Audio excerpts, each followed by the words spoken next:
പന്തളത്ത് വ്യാപാരിയുടെ വീട്ടിൽ നിന്നും 1 കോടി രൂപയും 300 പവനും കവർന്ന സംഭവത്തിൽ അയൽവാസിയായ യുവാവ് അറസ്റ്റിലാകുമ്പോൾ കുടുംബത്തിന് ഞെട്ടൽ. അഷ്റഫിന്റെ അടുത്ത അയൽവാസിയും വെൽഡിംഗ് തൊഴിലാളിയുമായ ലിജീഷാണ് കേസിൽ അറസ്റ്റിലായത്. ഇയാളെ വിശദമായി പോലീസ് ചോദ്യം ചെയ്തു വരികയാണ്. കുറെ കാലം പ്രവാസിയായിരുന്നു ഇയാൾ. 3 മാസം മുമ്പാണ് നാട്ടിൽ തിരിച്ചെത്തിയത്.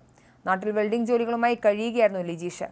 പൂട്ടുപൊളിച്ചതിന്റെ അടക്കം ഒരു വിദഗ്ധന്റെ സാന്നിധ്യം ഉണ്ടാകുമെന്ന് പോലീസ് വിലയിരുത്തലുണ്ടായിരുന്നു. ഇതുമായി ബന്ധപ്പെട്ടാണ് പരിശോധനകൾ നടന്നത്. ഇതിന് ഒടുവിലാണ് പോലീസ് ലിജീഷിലേക്ക് സംശയം നീട്ടിയതും ഇയാളെ വിളിച്ചു വരുത്തി ചോദ്യം ചെയ്തതും. അഷ്റഫിന്റെ വീട്ടിലെ മോഷണ വിവരം പുറത്തു വന്നതിന് ശേഷം ഒന്നും അറിയാത്തതുപോലെ ഇയാൾ പരിസരത്ത് കഴിയുകയായിരുന്നു. നാട്ടിലെല്ലാം സ്വാഭാവികമായി ഇടപെട്ടു. അഷ്റഫിന്റെ കുടുംബവുമായും അടുത്തു ക്ഷേമാന്വേഷണങ്ങൾ നടത്തി. ഇങ്ങനെയെല്ലാം അടുത്തിടപഴകിയ ആളാണ് മോഷ്ടാവ് എന്നറിഞ്ഞ ഞെട്ടലിലാണ് നാട്ടുകാർ. അതേസമയം മോഷ്ടിച്ച സ്വർണവും പണവും ഇയാളുടെ വീട്ടിൽ നിന്ന് തന്നെ കണ്ടെത്തിയിട്ടുമുണ്ട്. വെൽഡിംഗ് തൊഴിലാളിയായ ഇയാൾ മോഷണം മുതൽ ഒളിപ്പിച്ചത് വളരെ സമർത്ഥമായാണ്.